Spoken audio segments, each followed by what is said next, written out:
Hi, I'm Karen. Welcome to my channel. Today, I'm doing a video response to Kelly Reid's stuff. For her tag video, Riffle Me This. I love that tag name. I have a passion for puns and word plays, and Riffle Me This just made me smile.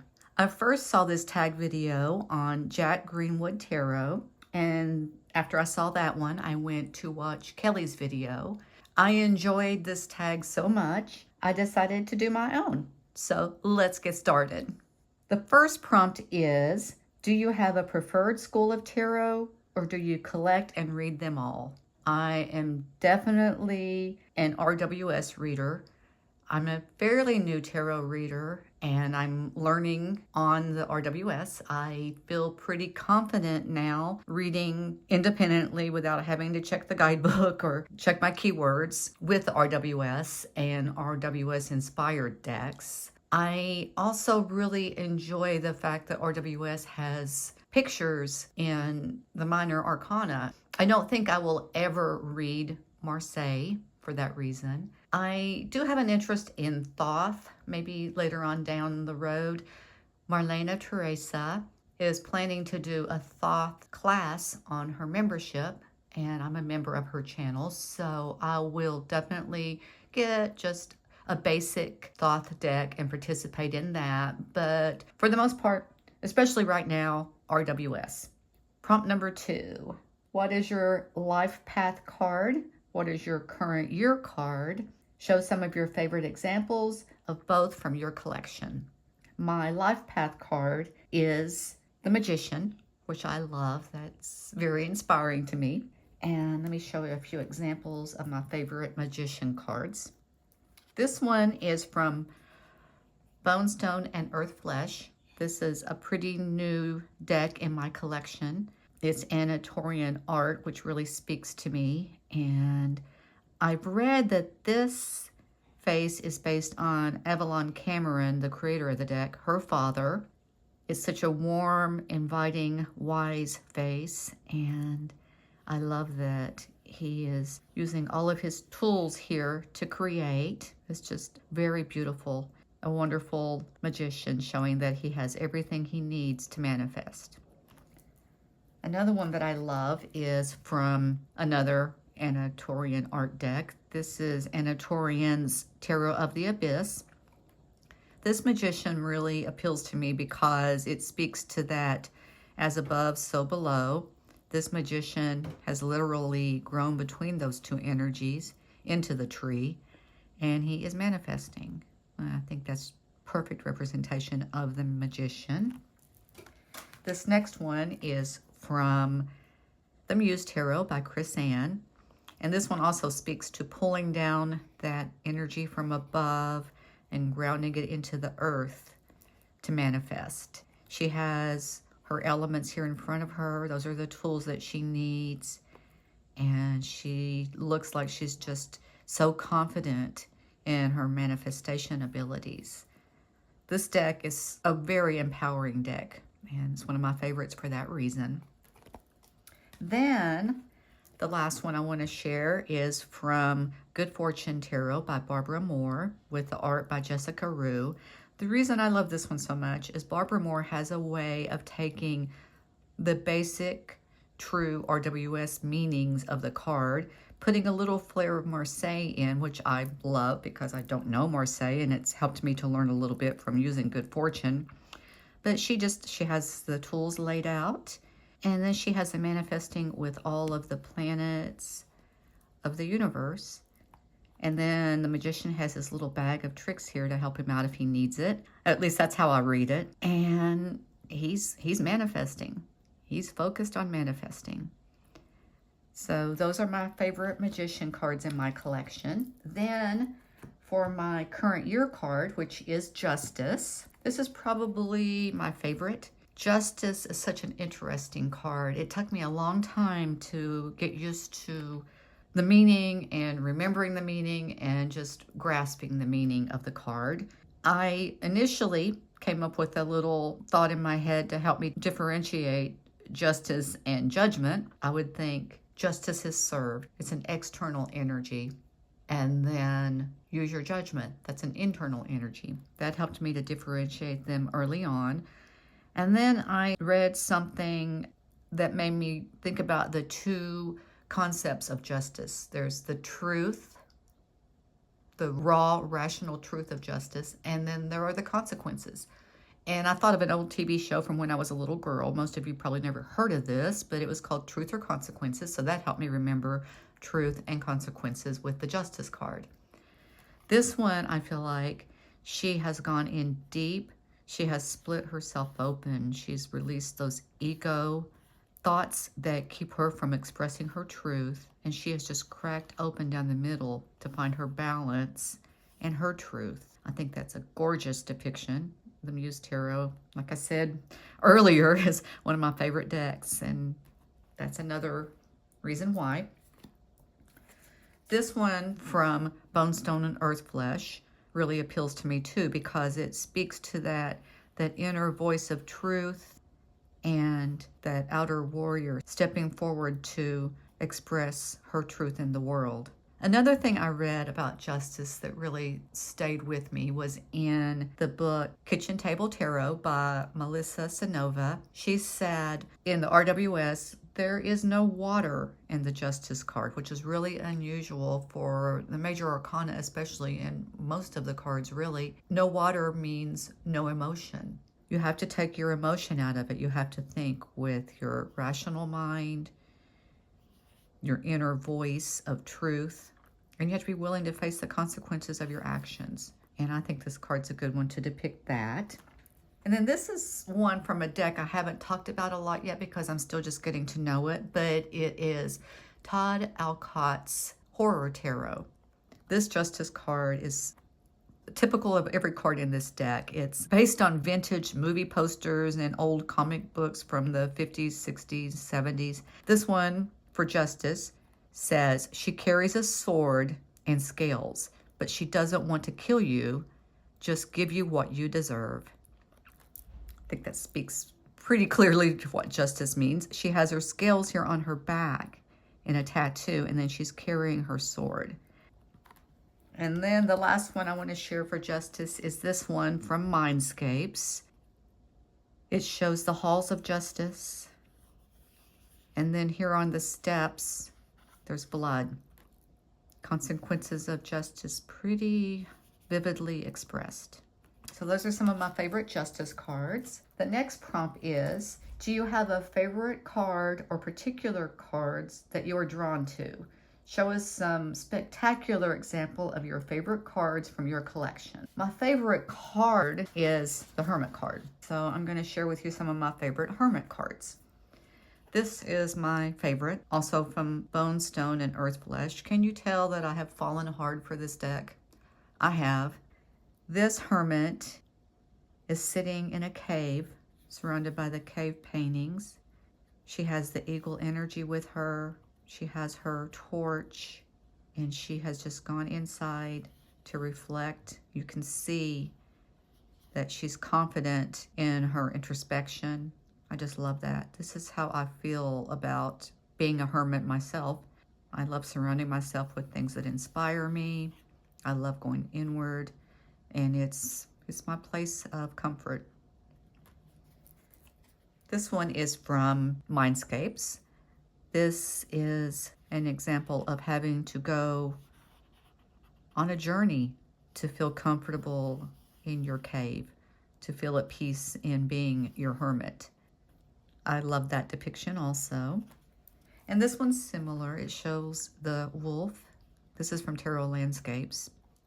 He's journeyed far. It looks like an arduous trip that he's made to find his hermit spot. This one also from Shadowscapes speaks to going on a difficult journey to reach your place of introspection. And this one is from Light Seers Tarot by Chris Ann. And it looks at first glance like she's floating in air. She's not. She has gone up this steep set of stairs, and she is sitting on the edge of this cliff, contemplating. It's beautiful. This one is from Witch Sisters Tarot. I love this one because she kind of reminds me of me. I have greenish blue eyes with a brown spot.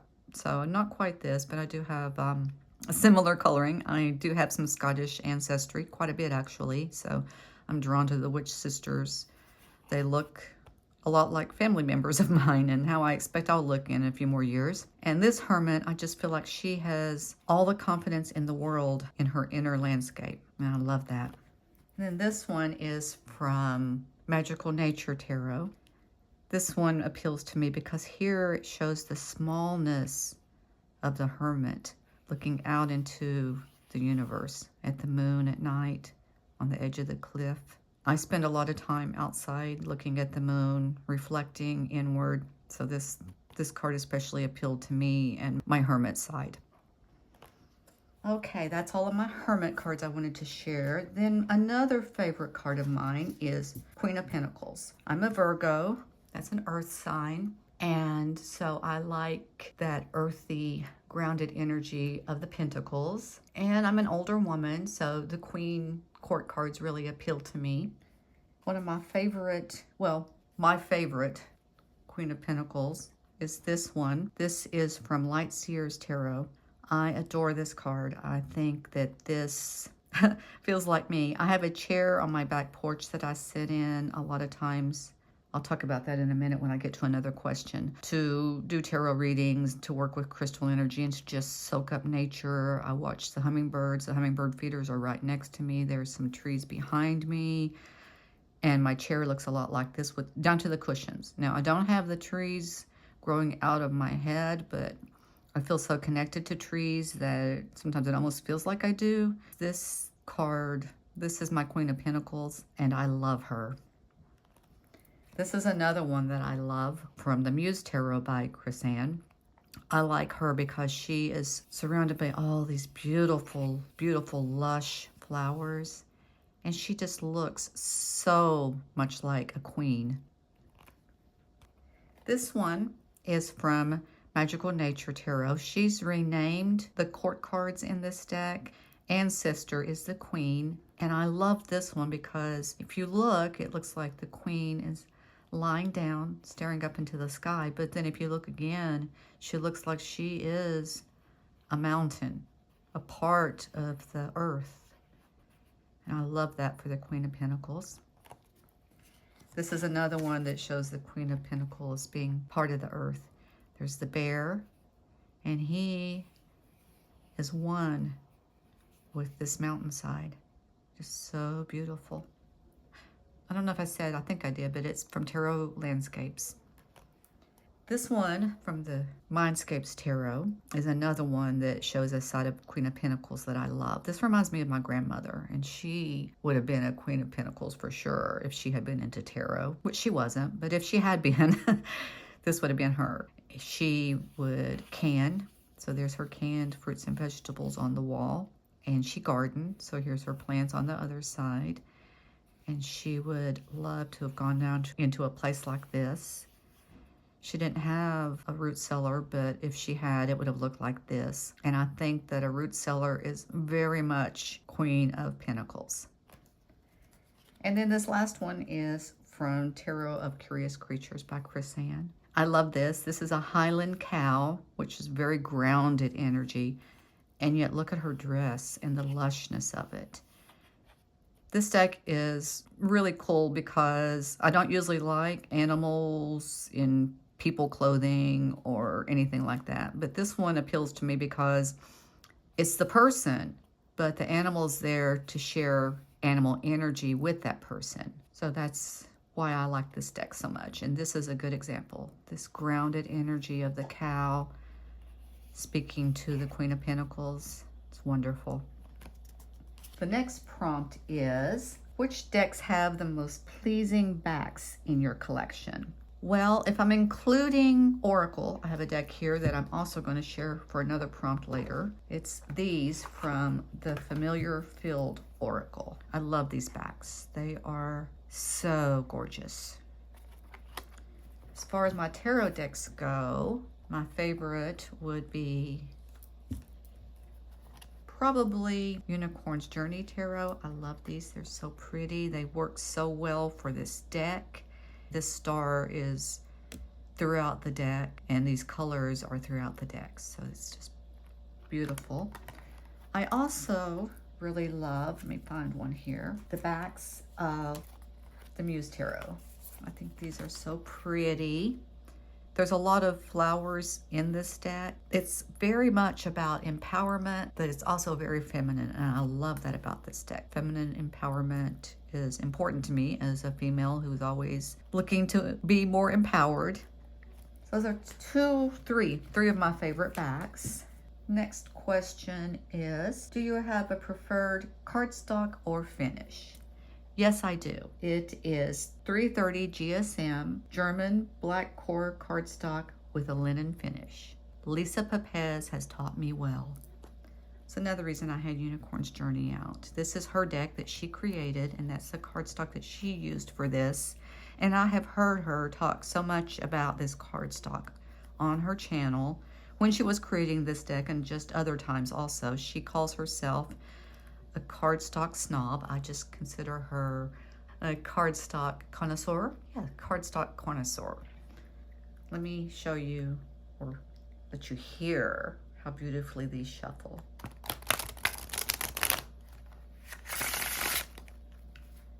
Is that not divine? I can see why she picked this cardstock for her first creation. She also used this same cardstock on her partner Peggy's Sassy Dragons decks. And I think she's probably going to use this for all of her creations because it is her favorite. But I adore this one. I think her decks, whoops, that's user error, nothing to do with the cardstock. I think this is the only deck I have with this cardstock. I wish more decks came with this cardstock. My small, older hands love this. I can shuffle a regular size tarot deck with no trouble at all. And there are other decks that I can shuffle, but this one's especially nice, especially satisfying when you shuffle it. The next prompt is, do you allow others to handle your cards? Would you allow anyone all access to your collection? No and no. I may change my opinion about this as I start to read for more people. So this is really my opinion based on no scientific evidence. I haven't really had an occasion to have anyone want to touch my cards. But right now, my feeling is no. It's not that my cards are precious in and of themselves, but the relationship I have with my cards is precious to me. The bonding that I do matters to me. And if I'm reading for someone, I probably would let them touch the decks. I don't know yet. I'll have to see when that time comes. I can't imagine there ever being a time when I'd be comfortable with anyone just riffling through my decks. But we'll see. That's my opinion right now. I reserve the right to change it when I become a more proficient reader for others. And I don't think I would ever allow anyone all access to my collection, regardless of what else is going on. The next prompt is, do you cleanse or smudge your decks, and how? I do smudge my decks. I do a cleansing ritual when the deck first comes in. I light a piece of Palo Santo and pass the deck through that smoke several times, just asking that the deck be cleansed of any energy that it was exposed to before it came to me, so that we can start with clear energy and I can infuse my energy into the deck. I don't necessarily think there's anything within the deck intrinsically that makes it, I don't know, have an energy of its own. I just feel like as a tool, it is exposed to energy in production, and I don't want it to carry that energy into my work when I use it as a tool. So yes, I do cleanse my decks. The next question is, do you interview your decks, and what are your interview questions? I do interview my decks. Very early on in my practice, my husband bought me this book. It was my first tarot book, Guided Tarot by Stephanie Capone. And inside the book, there is a list of questions. I did an interview with my first RWS deck, my first tarot deck. I had 2 oracle decks before this. And actually, I think my Affirmators tarot came before this, but this was my first RWS deck, I believe. And this is the first one I did an interview with. This is the Universal Weight. And this is the journal I started using to interview my decks. Here at the front is the interview from my Universal Weight. Here's the interview. Very insightful.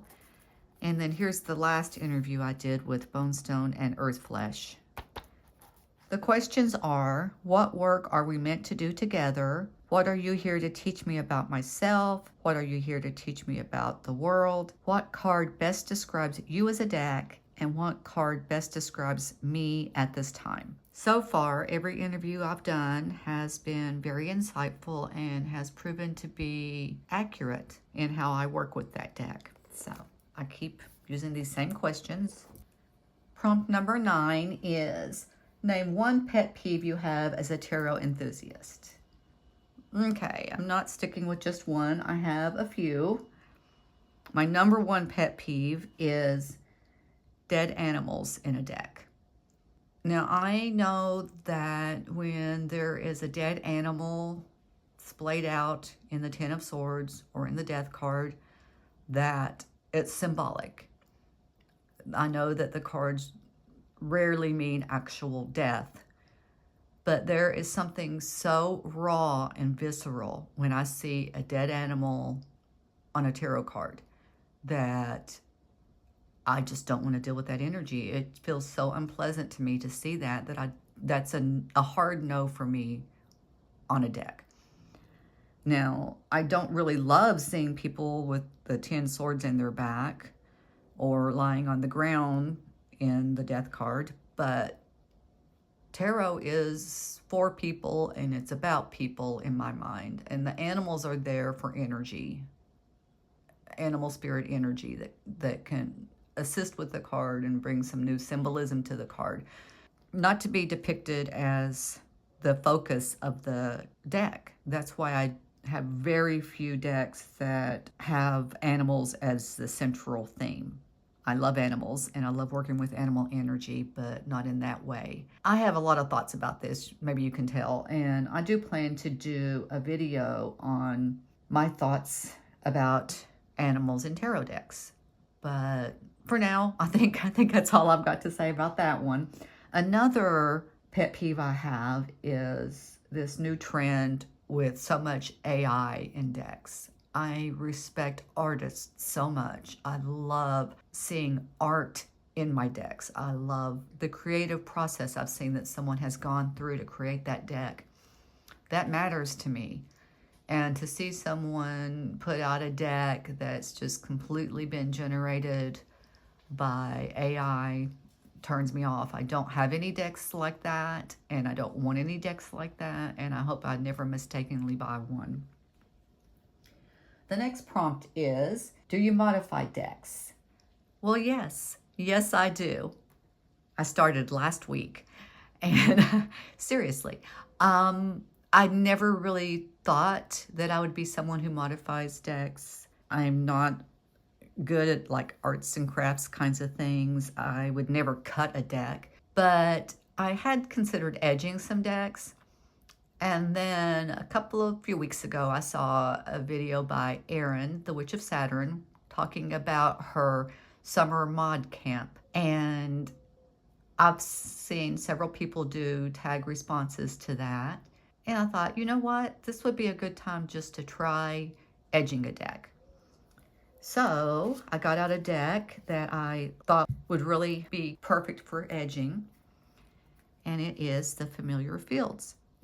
This had white edges, and then it had these beautiful dark backs, but the cards all seemed kind of like they didn't go with the dark backs.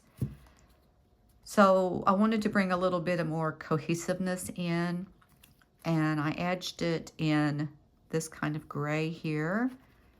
And now this is what I love, this look right here.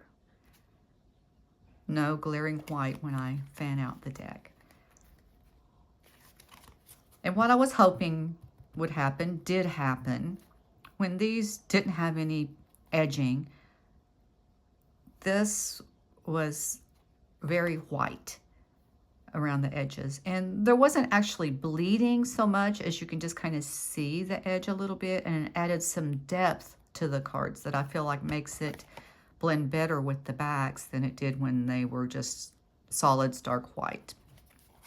So I didn't do a great job on the edging. I just used what I had. I don't think the markers I had are the best for edging. So it's a little splotchy.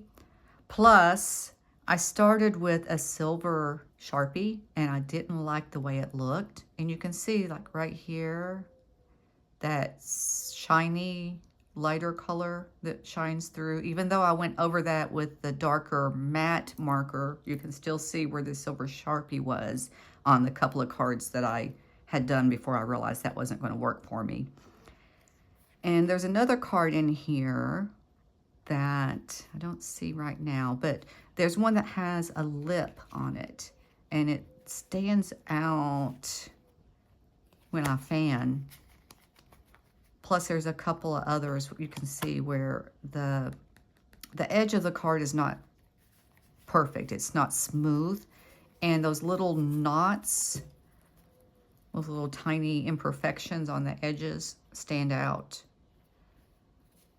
if I fan it certain ways. It's not a big deal, and I'm still happy I did it, and I do think it makes me bond more. There's one of what I'm talking about. I do think it made me bond a little more with this deck, and I feel like it is definitely more cohesive in its look. And because I love these backs so much, that makes me really happy. So that was my first edging project. I do have some others that I plan to do. I am going to go back and watch some videos on the best markers to use because I'm not really pleased with what I have. Before I do any more edging, I'll do that. And something else I'm going to do that I saw in that same video is I'm going to soap some of my decks. I have my bar of soap here. I haven't opened it yet, but I'd never heard of soaping decks until that video. And I went and watched a couple of other videos about it, and that's what I want to do. It helps you when your finish of your deck is kind of sticks. I think this one might be one that does that a little bit. Maybe not, we'll see. They kind of, when you shuffle, they want to, no, this one isn't. Well, I'm sure you know what I mean. Sometimes they clump. I don't have a deck out here that does that, but I have several decks that do that, especially a lot of the ones on the Hay House cardstock. I don't have this full deck out here, but this is one that does that. My Muse Tarot, my beloved Muse Tarot, does clump. And so does, I don't think Light Seers did it as much, but this one here, Mindscapes, can use a little soap. I don't think I'll ever cut a deck. I'm just not confident that I would ever be able to do that in a way that would leave the deck usable. I can't even cut a sheet of paper straight. You should see the mess I make with gift wrap. So no, I'm not going to subject my decks to that. But I do want to edge some more decks and soap a couple of my decks. The next prompt is, do you have any unusual places that you like to read the cards? Not really unusual, but I do have my back porch, which I love. I go and sit in the chair that reminds me of that Queen of Pentacles card I showed earlier. And I've put all of my supplies on the little ottoman in front of me and listen to the birds and look at the trees and reflect and meditate and just have a wonderful time with my tarot decks. And my crystals. I take my crystals out there also. So yes, that is my most unusual place that I read right now. Prompt number 12. Prompt number 12. Do you prefer to read for yourself, friends and family, or strangers, and why?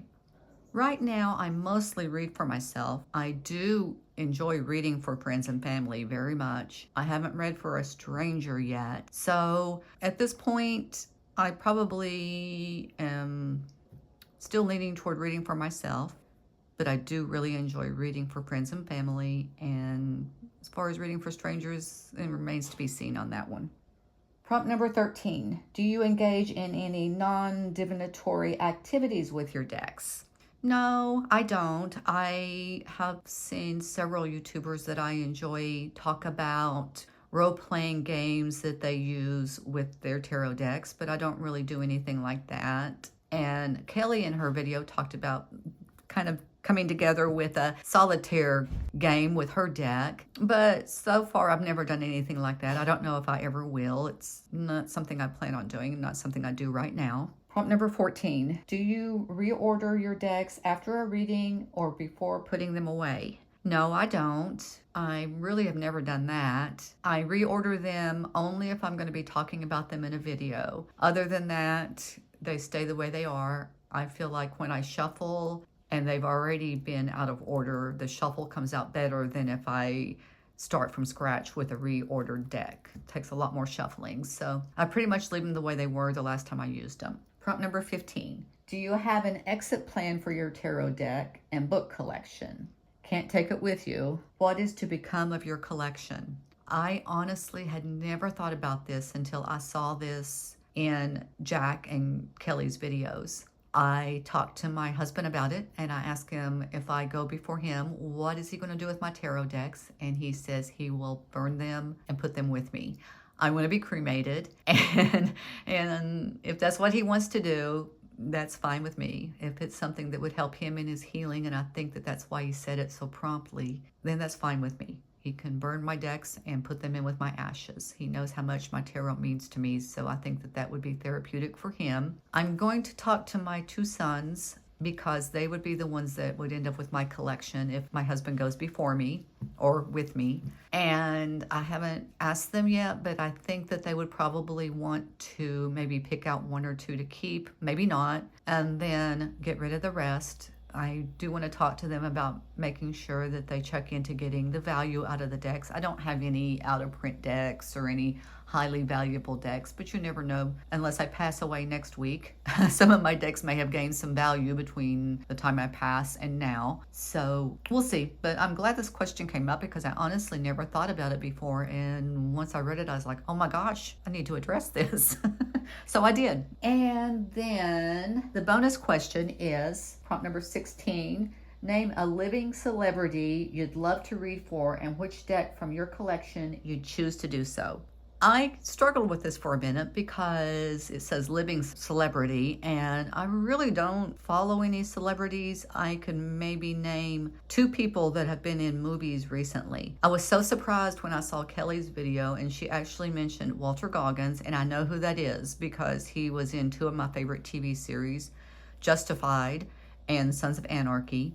And I think those may be, besides Yellowstone, those may be two of the last TV series I ever watched. I'm not really big on recent movies, so mostly what we watch is true crime documentaries, honestly. And in that vein, I thought about who I would want to read for, and I absolutely adore Keith Morrison. I have adored Keith Morrison since Dateline first appeared 30 years ago, I guess. And I still adore him to this day. Whenever he does one of the shows on Dateline, I get so excited. My husband kind of laughs at me because I'm such a huge Keith Morrison fan. So I would love to do a tarot reading for Keith Morrison.